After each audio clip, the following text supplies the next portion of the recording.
I unfortunately read the true story this week of a woman who was arrested by the police because she was behind a school bus that was dropping off children, and she grew impatient. So she pulled up onto the sidewalk, drove on the sidewalk to get past the bus, and the police caught her and arrested her for gross stupidity, right? I mean, it's like, holy moly, how impatient are you? Literally, I mean, think about how bad that could have gone. It's like, but it's a symptom of our society right now. We don't want to wait for anything, even the red flag out with the stop sign because the kids are getting off a bus. We don't wait for anything in our society. And here's the reality about how much we wait. It's interesting in our society. Studies have been done. We wait between 45 to 62 minutes every day. And we just take it for granted. You wait all the time. You don't even think about it. You put something in the microwave, you're waiting. You're on your way to work in the morning or on the way to school, and you have to wait, right? You wait at a stoplight, you wait behind people. And somebody pointed out, you ever stop to think how much you wait when you go out to eat? Especially if you ever try and go to Bob's on certain times of the week in Dodgeville, one of our favorite restaurants. You go into Bob's and you got to wait outside, or sometimes you can wait inside and you have to wait in the line, and then you get seated, and then what do? Well, you wait for the waiter or the waitress to come to you, and then you order food, and what do? Wait for the food, right? You got to wait for the food. And then you're done eating, and then you have to wait for the waiter or waitress to bring you the bill, and then you've got to wait for either change back from paying with cash or for them to get you the credit card slip so you can sign it. And somebody said, no wonder they call them waiters and waitresses. So, because they just are always there, and it's obviously not why they call them that, but there's a lot of waiting. But the truth is, of course, most of the waiting is pretty silly. I mean, who cares? I'm about to eat amazing food. Right? That waiting isn't any big deal. So what? I hit a stoplight on the way to work, and I have to wait 37 and a half seconds extra. Ooh, whoop-de-doo. But the reality is, there are a lot of people waiting in this world for things that are far more serious than waiting to get their food. Right? Right now, there are people in our world who are waiting for the doctor to tell them what the test results mean. And their waiting is a lot more stressful than that. There are people right now who are waiting to find that special someone. And that's really hard on them. And then there are some who are waiting for that special someone that they found to decide that they need to change their behavior because they're really hurting them. And their waiting is really painful. There are people right now who are waiting to find out if they still have a job. And there are people who are waiting to find out if they got the job they applied for. And there are some people who feel stuck in a job, and they don't know where to go, and they don't know what to do, and they're waiting, and they don't even know which way to turn.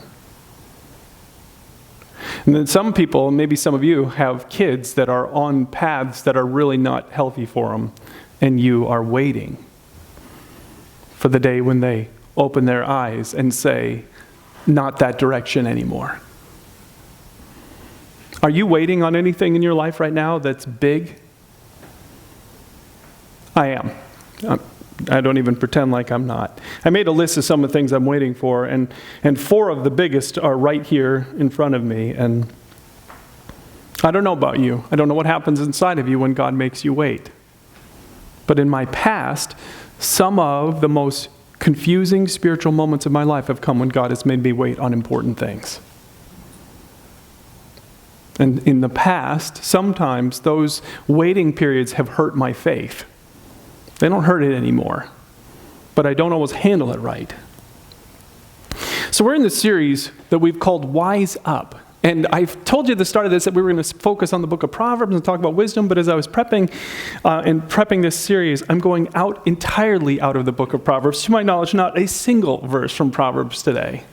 But I just couldn't avoid this topic because I think it's so important. And I want to talk to you today about what do you do when God makes you wait? Because for some of you, that's where you're at today. You have things that are really important and you're waiting on them. So I want to ask you to open up your program, take out the notes that you'll find inside. Welcome to those of you who joined us again online. If you go to our website at pennychurchlife.com, you can download these notes as well. Let's jump right into this. 3 things today. First, you have to, this is like not the best thing I've ever said to you, right? You have to realize that waiting is part of God's plan. Sorry.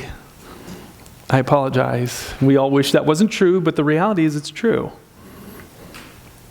When God is working in this world, part of what he builds in is wait time, and I'll explain that in a minute. And I've lived in my lifetime, I have seen incredible things that have changed waiting and shrunk the amount of time that we wait for so many things. Like when I was a kid, I remember the day my dad walked into the kitchen with one of these devices. We didn't have one. And he put it up on the counter, and I'm like, what is this magic box? You know, I was about 9 years old when we got our first microwave. Until then, if you wanted to eat cold food, you ate it cold, or you put it on the stove and waited for it to heat. And now all of a sudden, you put it in this magic box, and a minute later, it's warm. And I remember as a kid, 9 years old, you're so gullible. Somebody said, if you stand in front of the microwave, you'll get brain cancer. I'm like, oh my goodness, how far away do I have to stand? I don't know. And now, of course, I stand next to her going, are you kidding me? 7 more seconds for this burrito? How long? You're going to make me wait. How long, oh Lord? It's like, now it's like impatience, right? But I remember huge time savings, huge. We've got so many things that we can point to, right, that change time. But here's the problem with this, is that what I've observed in my own life, and I think in other lives as well, is that we have a microwave faith. We project this microwave faith onto God. It's like, God, come on now, I've been waiting. I prayed a little bit about it, and maybe I prayed a lot about it, but I'm still waiting and nothing is changing. And it's like, and sometimes people get really, really discouraged about that because we don't understand the patterns of God in this world. So one of my favorite stories in the Bible, and this is really the character we're going to be talking about, is a guy named Joseph in the Old Testament. So Joseph is this young man, and in the family he's born into, his dad treats him as the favorite. That's not a good thing, really bad thing. His brothers already don't like him, but then God gives Joseph a dream of his future, and in the dream, God reveals that someday Joseph is going to be very, very powerful, and even his brothers are going to bow down to him. Well, his brothers don't like him, and then when they hear that dream, they decide to kill him. And some of you thought you came from dysfunctional families. So they threw him in a pit when he was away from his father, and at the last second, instead of killing him, they sold him into slavery. He winds up in the home of this very wealthy Egyptian. His name is Potiphar. And then Potiphar's wife finds Joseph attractive. She makes a play. He turns her down. Hell hath no fury, like a woman scorned. And she tells her husband, this is what Joseph did to me. And he's outraged, and he throws Joseph into prison. And there he sits, and he waits, and he waits, and he waits for years in a prison cell. And then in the prison cell one day, while he's waiting, he has this opportunity to show kindness to this person who was an official in Pharaoh's court, the cupbearer to the king. And he tells the cupbearer that part of what God is going to, and we'll get into this later, but part of what he tells him is that God is going to restore you back to your position as cupbearer to Pharaoh. And he says this to him. When all goes well with you, remember me and show me kindness. Mention me to Pharaoh and get me out of this prison. And here's why. For I was forcibly carried off from the land of the Hebrews, and even here I've done nothing to deserve being put in a dungeon. That's a key phrase. We're going to come back to that. What do you think would happen in your heart if you were in a place where you had done nothing to deserve the suffering that you were suffering, that you were enduring? So he pleads with this man that he's just helped out. Please don't forget me. And the chief cupbearer, however, did not remember Joseph. He forgot him. And this is the dangerous part. When you're waiting, and nothing seems to be changing, and nothing seems to be proving, and you're praying, and God doesn't seem to be doing anything, this is the dangerous part. And on your notes, here's the danger. You can believe that waiting means God has forgotten about you. You could start to think that maybe the waiting means God's forgotten about me.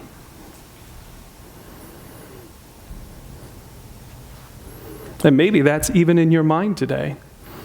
Because we tell these stories when we're waiting that are bad God stories.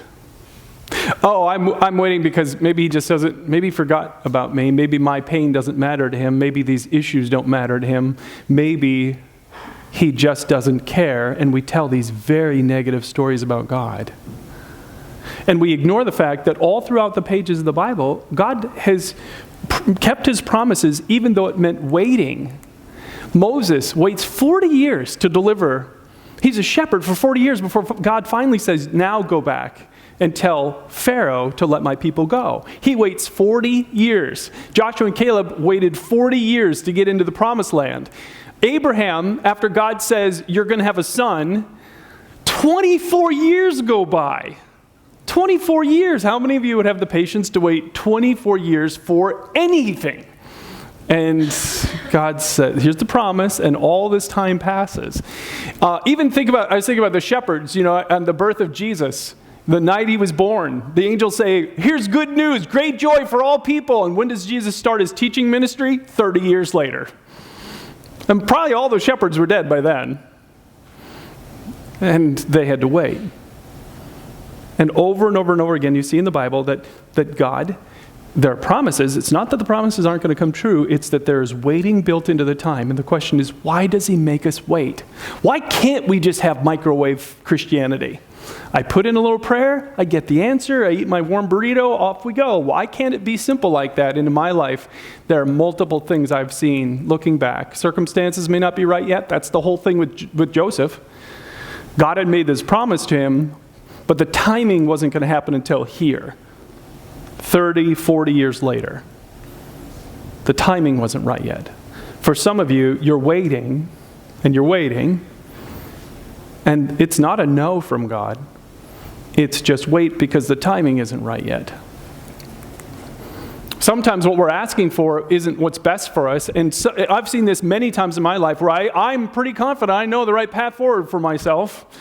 And so God says, no, no, no, and I'm waiting and waiting and waiting. And then all of a sudden one day, this thought in my mind, what if I do this instead? And then the paths open up the right way. So many times what I think I need or what I think I want isn't really what's best for me.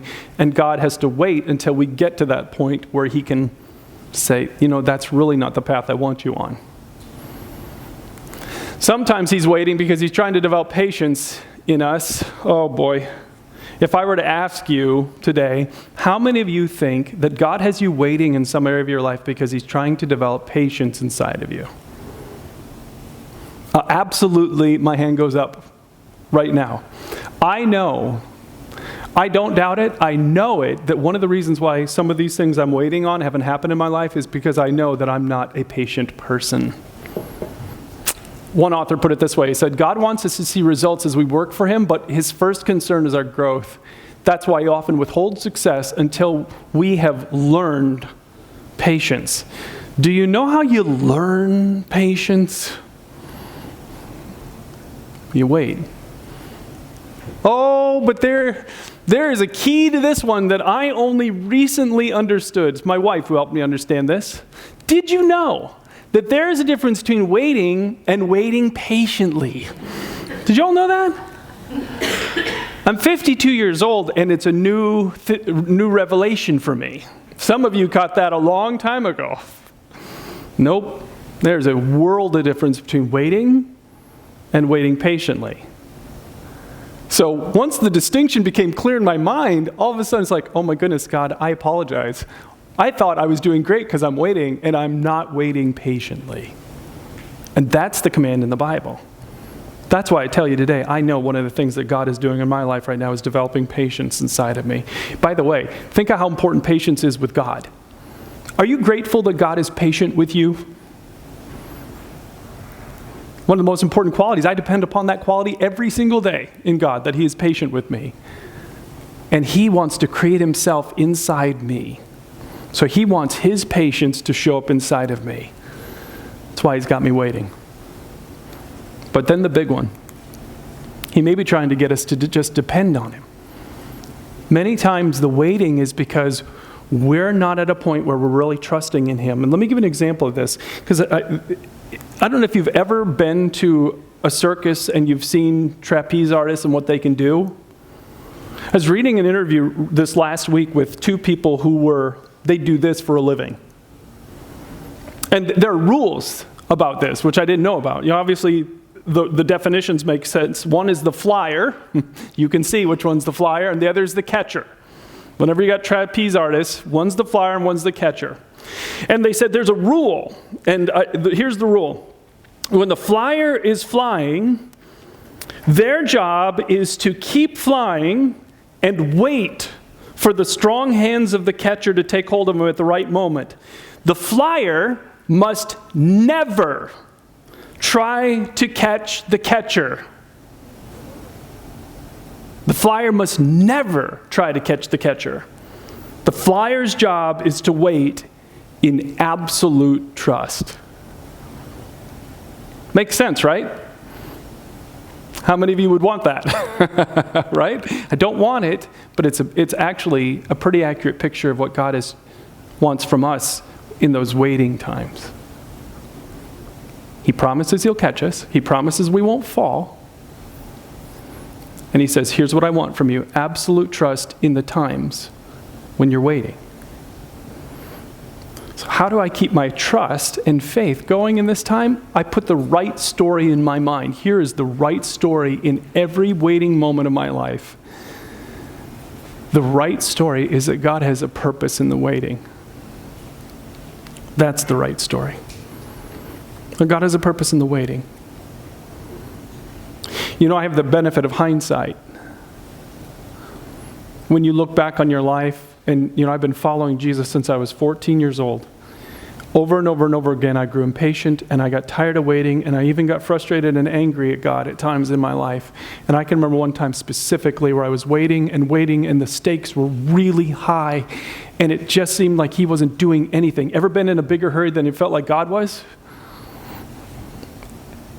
And then over and over and over again, it kept feeling like he said, no, no, no. And then finally, the waiting ended, and he opened the door that needed to be opened. And I can look back on this time now and say, thank you so much, God, for making me wait for that. You ever had that experience in your life? Where you thought the path that you had chosen was the right one, you thought that you knew it, and you thought that it was all right, and then God made you wait, and then all of a sudden something else opened up, and you're like, thank you, God. There's always a purpose in the waiting, and that's the story that you have to tell yourself when you're waiting. The second thing you have to do is you have to keep serving while you wait. If you want to know what God wants from you while you're waiting, then he wants you to remember that there's a purpose in the waiting, and he also wants you to keep serving while you wait.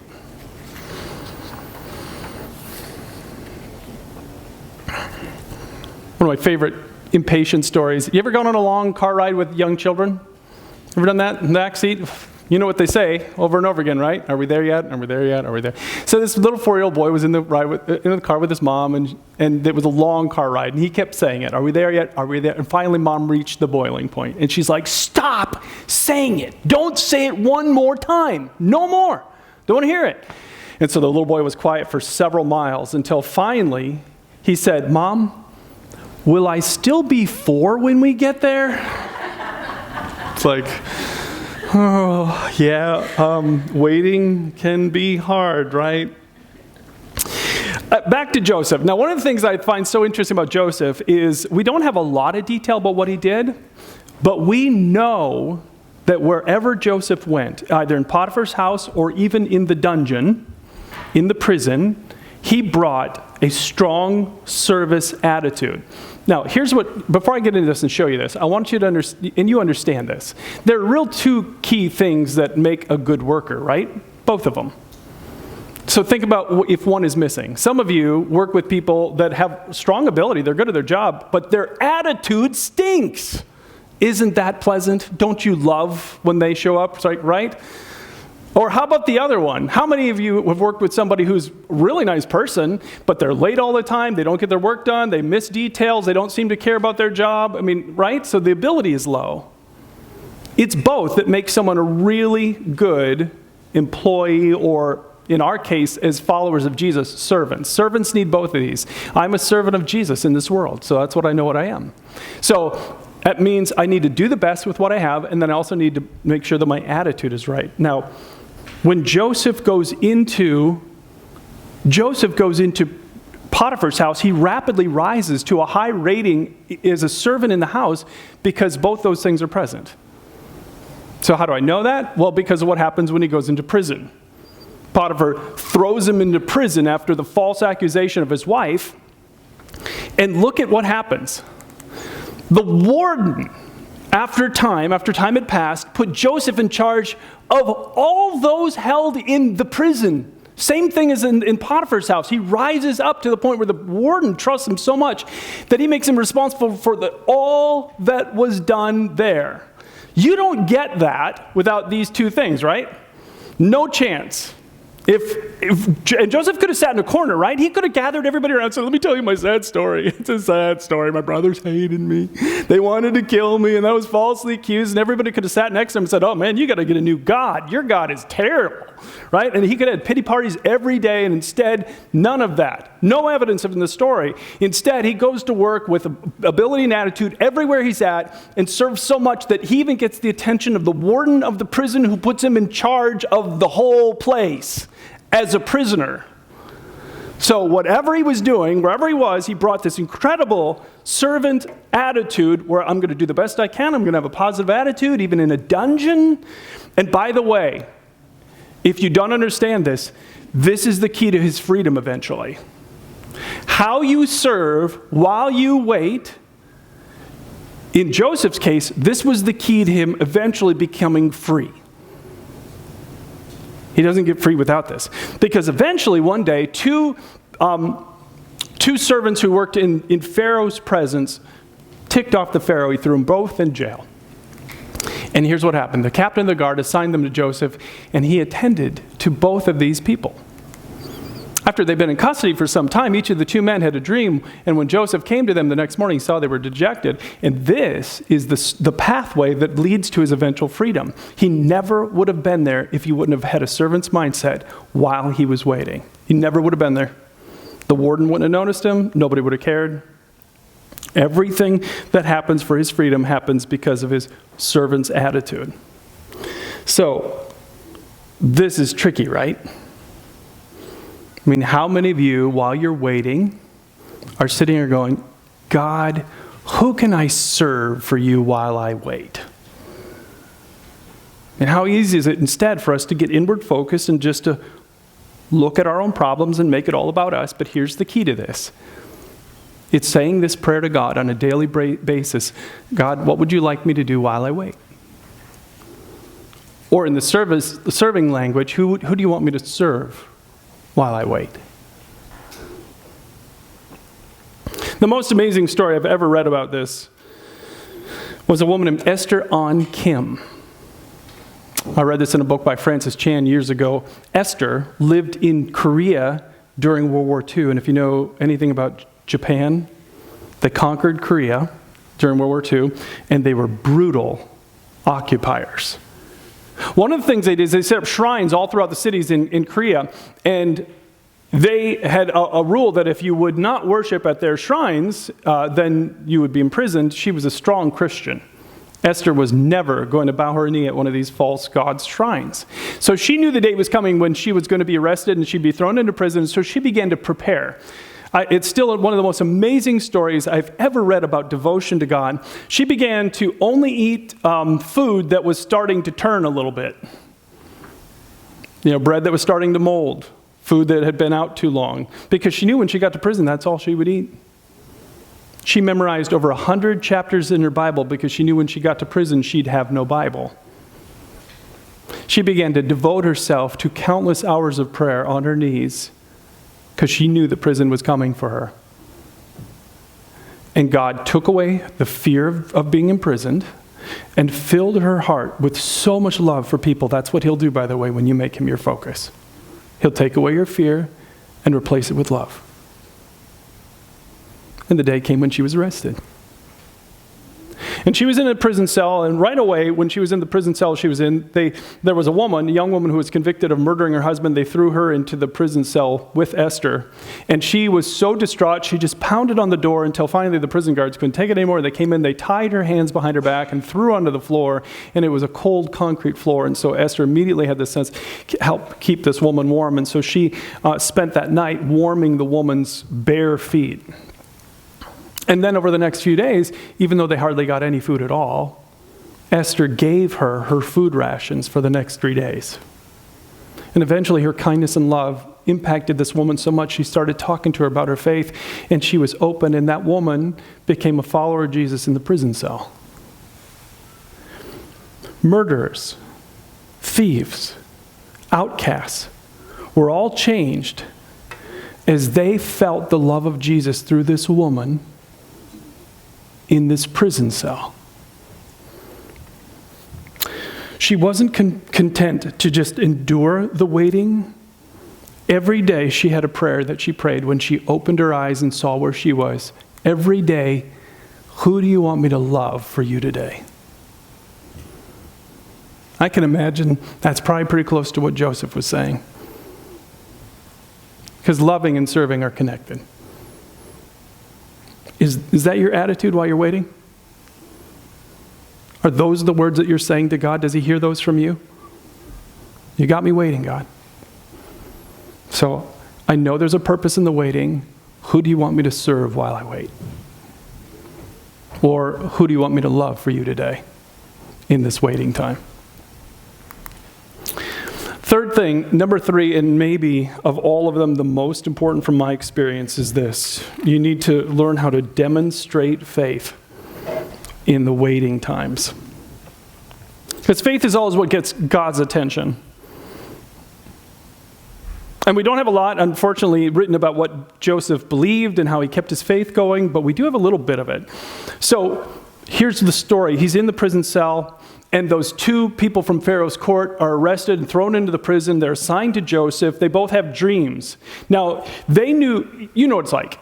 You have dreams that, somebody had dreams last night, you can't even remember what they are, right? Dreams, no big deal. But many, many times God communicates intent and purpose through dreams. All through the pages of the Bible, even today around the world. Someday I'm going to have to talk about that because it's really interesting what God does through dreams. But these 2 have dreams and they know that there's spiritual significance, and they're distraught because they have no one to interpret them. And they say to Joseph, we had dreams, but there's no one to interpret them. And Joseph said, do not interpretations belong to God? Tell me your dreams. I love this sentence because he's like, he doesn't say, because I would think he would say, don't interpretations belong to God? Tell him. Tell God. But he doesn't. He expects that when they tell him, the God who gives interpretations to dreams will just tell him and he'll be able to tell them. And that's exactly what happens. They tell him the dreams, what they mean. One of them, it means the guy is going to be, he's going to be put to death. The other person is going to be restored to Pharaoh. So again, we don't have a lot about the faith of Joseph in these stories, but we have that he knew and was still confident that God was still present with him and was still going to work in his life. And I find that amazing because so many times in the waiting times when I was a young Christian, what happens is that we start taking matters into our own hands. That's the danger. That's the danger, is we start taking matters into our own hands when we're waiting. And what it means is we stop trusting in God and we stop waiting on God. And here's the big one, this last one. We stop expecting to see God do anything. So let me ask you to think about what you've been waiting on. You've been waiting for that person to change. You've been waiting for that opportunity. You've been waiting for some need in your life to be taken care of, some addiction to be broken. You've been waiting. Do you still expect God to do anything? See, so many times in the waiting times, our faith falls apart and we just think, nope, this is just how it is. It's always going to be. Nothing's going to change. Even though I show you over and over again at the start of services, all these people whose lives are still being changed by a real God of power today. He is still a God of power today. He can change all those people. He can't change the person you're concerned about. We just don't bring any faith to this. We stop expecting to see God do anything. And I just want you to be clear about what I'm saying. The danger is when we stop waiting, we start taking matters into our own hands. I did this last year.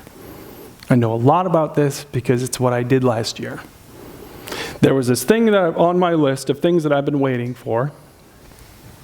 And I reached a point, and it was subtle. It wasn't like I said, all right, God, you sit back on your throne and watch what I can do, because I'm tired of waiting for you. But it was subtle. All of a sudden, it became all about me opening up a door that I couldn't wait anymore for him to open.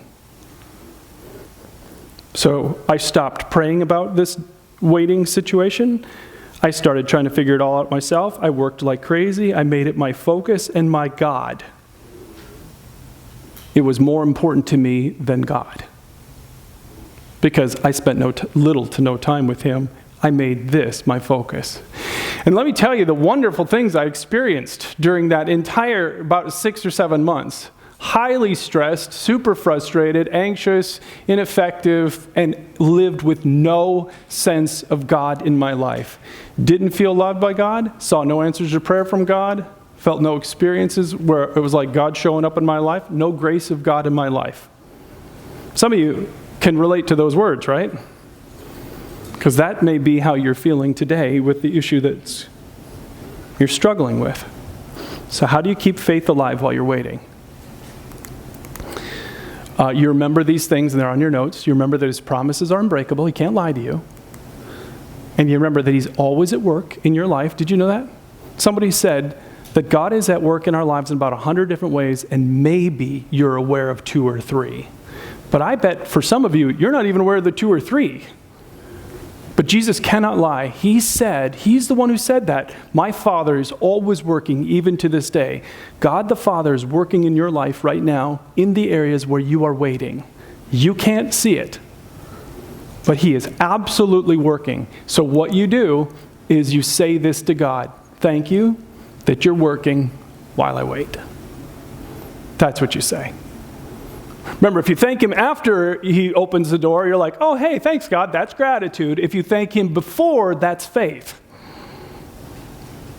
So thank him before.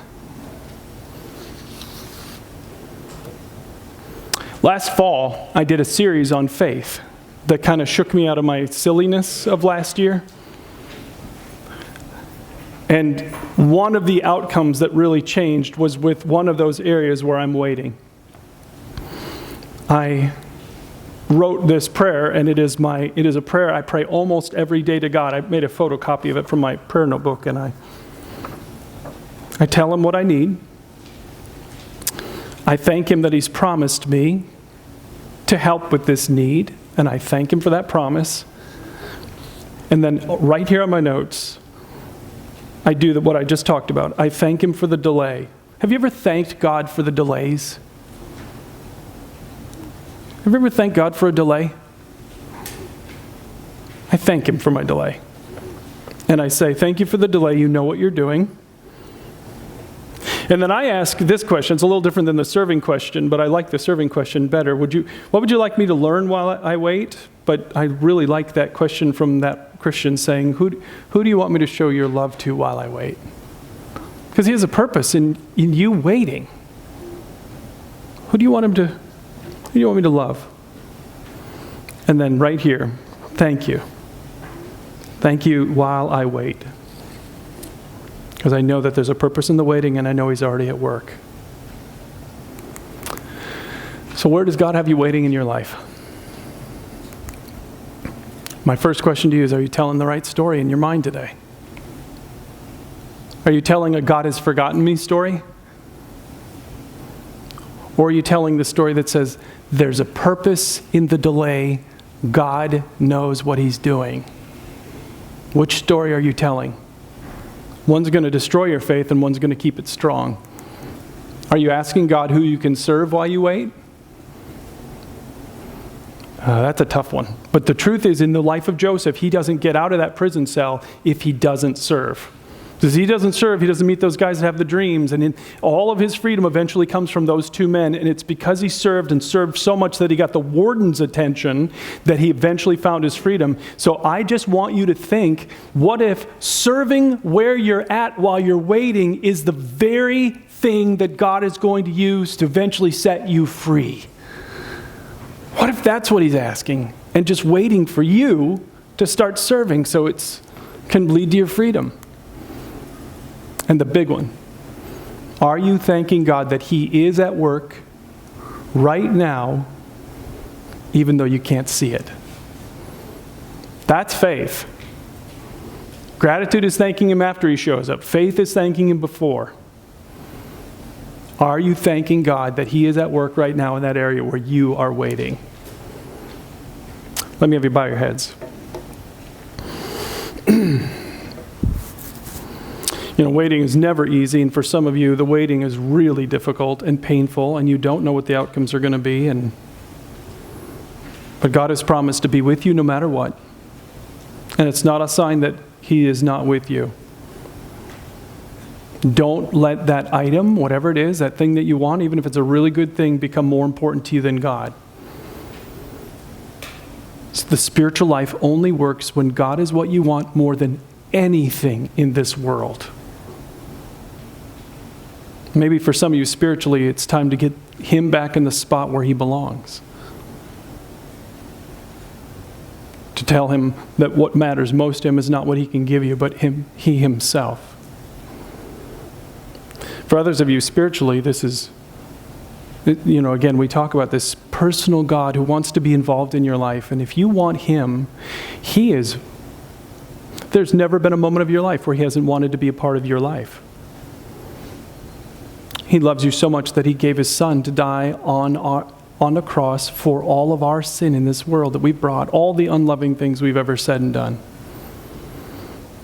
And if you want His love in your life, then with your faith, it just takes a simple step of faith. You say something like this in your heart to Him. Say, Jesus, I'm turning to you today. I need you. I believe you died on a cross for me. I want the power that I hear about in these people's lives who are being changed. I want to experience your love in my life. Please come and make your home inside of me today. I don't want a distant relationship anymore. I want you as close as you can be. In Jesus' name, amen. Now, as we finish again, I ask you every week to take your card out of your program, even if you're a regular tender, but maybe today this one really hit home and you have a prayer request you want us to pray about. And again, you don't have to tell us if you want to. There are a team of people that will pray for you, though, and you can just say, maybe it's an unspoken prayer request. You can just write unspoken. We'll know to pray for you. You don't have to, whatever you feel comfortable sharing. But maybe you prayed and renewed your commitment to Him or asked for His forgiveness. Let us know about that. Then what you do with this card is drop it in the offering boxes back on the back walls where you came in. Thanks so much for coming. We hope to see you again next Sunday.